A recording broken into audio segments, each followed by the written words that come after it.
এটা ছিল 4th ফেব্রুয়ারির ভিডিও। আমার মাসির বাড়িতে 4th ফেব্রুয়ারি প্রত্যেক বছর কালী পুজো হয়, তো আমি কোনো অকেশন লাগলেই এখন ব্লগ বানাই, তো সেটাই তোমাদের সাথে শেয়ার করব, কি করলাম, কি পড়লাম, কি খেলাম, এটাই। আর প্লিজ আমার ভয়েসটা একটু এক্সকিউজ করো, আমার গলার ওই ফিসফিসানিটা একটু প্লিজ ইগনোর করো। তো সবার আগে বলি ওয়েলকাম টু মাই ব্লগ। আর বড়সড় ব্লগাররা তো এইভাবেই সবাইকে ওয়েলকাম করে, তো আমিও করলাম, আমিও তো একটা বড়সড় ব্লগার, তাই।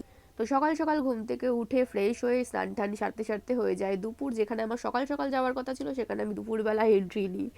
আর গিয়েই ফার্স্টে বৌদির থেকে হুক মেরে নেল পালিশগুলো পরেছিলাম, কারণ হাত পাগুলো এত খালি খালি লাগছিল, আর বাড়িতে পড়তে গেলে আরও লেট হয়ে যেত আমার। দেন ঠাকুরের ওইখানে গিয়ে দেখি আমার মামি আর আমার মায়ের মামি দিদা দুজন মিলে সব কিছু সরঞ্জাম করছিল ঠাকুরের। দুজনই উপোস ছিল, আমিও ভেবেছিলাম এবার উপোস থাকবো, বাট হয়ে ওঠেনি। আচ্ছা, তারপর আসি দুপুরবেলা খাবার দাবার পালায়। দুপুরবেলায় মেনু ছিল হচ্ছে ডাল ভাত আর একটা নিরামিষ তরকারি ঘ্যাট, যেটা কিনা এত বিরক্তিকর লাগে আমার, আমি জানি না কেন।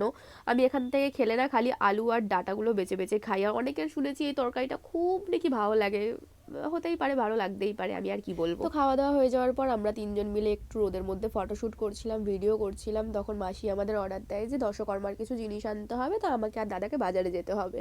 তো রাস্তায় এসে দেখি এই কুকুরটা, যাকে কিনা অনেকেই আমার ব্লগে হয়তো দেখেছো, যারা আমার ব্লগ দেখো আর কি।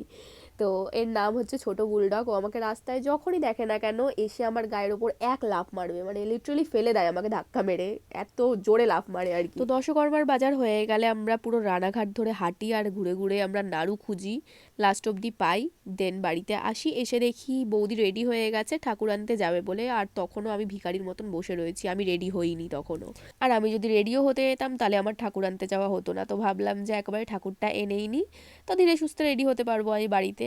আর এই তো বেলতলার কালী মন্দির, সবাই তো চেনেই, এই মন্দিরেও পুজো ছিল আর এত সুন্দর সাজিয়েছিল কি যে বলবো। আর এই হচ্ছে আমাদের বাড়ির মা, একদম কি সুন্দর যে লাগছিল, একটা বাচ্চা মেয়ে, আর মুখটাও এত সুন্দর লাগছে, মানে কি বলবো, তোমরা সবাই দেখো।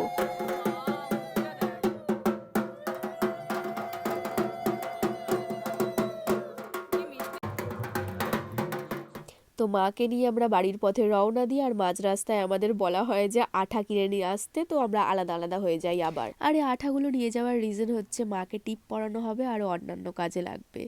তো বাড়িতে এসে দেখি মাকে তখন বরণ করিয়ে মন্দিরে নিয়ে যাওয়া হচ্ছে, আর ঢাক বাজছে, একদম ঢাকের তালে নিয়ে যাওয়া হচ্ছে মাকে। তো এই কটা ক্লিপ নিয়ে নেওয়ার পর আমি পালাই বাড়িতে, আর আমার সাথে পালাই আমার বৌদিও রেডি হওয়ার জন্য, না হলে লেট হয়ে যাবে। আর এই গেট রেডি উইথ মিটা আমি আপলোড করে দিয়েছি, যারা চাও চাইলে চেক আউট করে নিতে পারো। বৌদি বলেছিল ওকে রেডি করিয়ে দিতে, ওকে রেডি করিয়ে আমিও রেডি হয়ে যাই, ততক্ষণ আমার ইনভিটিজরা চলে আসে, আমাকে ফোন করতে থাকে। আর এই হচ্ছে আমার ইনভিটিজরা, বাকিরা আসতে পারেনি, তাদের এখন ভাও বেড়ে গেছে, তাদেরকে নিয়ে আমি কিছু বলতে চাই না। আর অন্যদিকে মায়ের পুজো যথারীতি শুরু হয়ে গেছিল, ততক্ষণে আমরা আড্ডায় আর কি গল্প গুজব করার পর খেতে বসি, মানে আমি বসি না, ওদেরকে বসিয়ে দিই।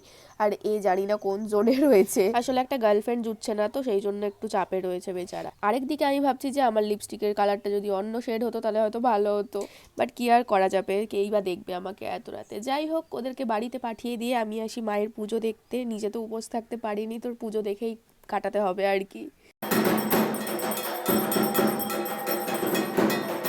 তো আরতির পর্ব শেষ, এবার অঞ্জলির পালা। তো আমার বাবাও এখানে অঞ্জলি দিতে বসেছে, তাই আমি একটা ক্লিপ নিয়ে নিয়েছি, বেশ দেখে ভালোই লাগছিল। যে পুরোহিত আমায় চরণামৃত দিচ্ছিল, বাট আমি টেস্ট পাচ্ছিলাম না, সেটাই বলছিলাম যে আমার করোনা হয়েছে, আমি টেস্ট পাচ্ছি না, না স্মেল পাচ্ছি। আর এই হচ্ছে আমার একমাত্র টুনটুন মসি, পুজোর দিন যে কি সুন্দর লাগছিল মাসিকে, আমি ক্লিপ না নিয়ে থাকতেই পারি। তো পুজো শেষ, এবার আসি খাওয়া দাওয়ার পালায়। আমার মামি আমায় এক হাতা ঢেলে দিয়ে দিয়েছে খিচুড়ি, যেটা আমি জীবনেও শেষ করতে পারবো না। আমার মাও মামিকে বলছে যে কি করে ও শেষ করবে, এতখানি খিচুড়ি কি করতে দিলা ওকে। তো এই ছিল 4th ফেব্রুয়ারি পুরো দিনের ব্লগ, তোমাদের সাথে শেয়ার করলাম, কেমন লাগলো জানিও, আর পারলে আমার চ্যানেলটা সাবস্ক্রাইব করে দিও আর ভিডিওটাও লাইক করে দিও। চলো দেখা হবে নেক্সট কোনো ব্লগে, tata and thanks for watching.